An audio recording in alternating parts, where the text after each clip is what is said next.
প্রচণ্ড ভালো লাগছে, দ্য রেসপন্স ইজ অ্যামেজিং। আমরা ভেবেছিলাম যে আমরা একবার চালাবো, সেখানে 3বার চালাতে হয়েছে মানুষের চাহিদায়, এবং অনলাইনও।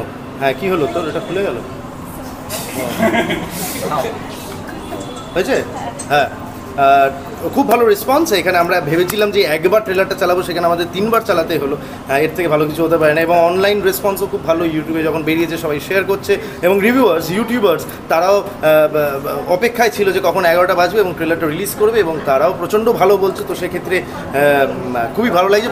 আমার প্রথম কাজ জিৎ ফিল্মস ওয়ার্কের সঙ্গে, এবং আমার প্রচণ্ড ভালো লাগছে কাজ করে। দাদা, বাংলায় প্রথম সায়েন্স ফিকশন সিনেমা যেটা হচ্ছে, এটা নিয়ে কি বলবে? কারণ আমাদের বাংলাদেশ সিনেমা এরকম টাইপের সিনেমা কেউ করতে চায় না।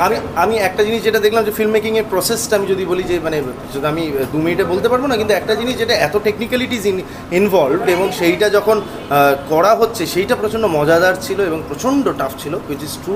এবং পোস্টের জন্য যে টাইমটা এমনি সাধারণ আমাদের বাংলা ছবিতে লেগে থাকে, তার 3 ডবল কি 4 গুণ বেশি সময় লাগলো। এবং আলটিমেটলি যে জিনিসটা স্ক্রিনে দেখা যাচ্ছে, সেইটা কিন্তু প্রচণ্ড খাটনির।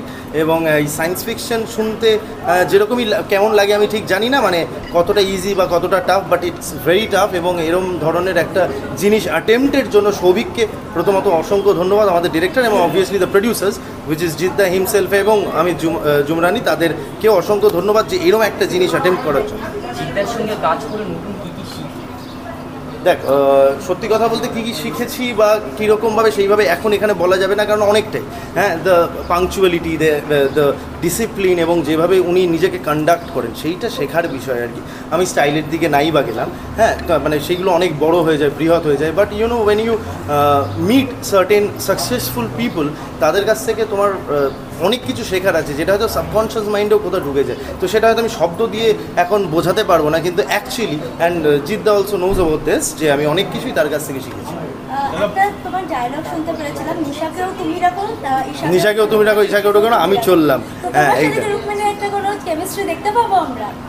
এইটা তো আমার সঙ্গে অ্যাকচুয়ালি দেবচন্দ্রিমার কেমিস্ট্রি, কারণ আমার সে বান্ধবী হয়, কিন্তু সেখানেও অনেক কিছু ঘটে যায় এই রোবটটা বানানোর দরুন। তো সেইটা প্রচণ্ড মজার একটা বিষয় ঘটে আর কি। Series of what you call it, হ্যাঁ, যে ভুলভাল কমেডিজ আর কি, এটা হতেই থাকে। তো সেক্ষেত্রে এইটা সিনেমাটা দেখলেই বোঝা যাবে। Thank you. Thank you.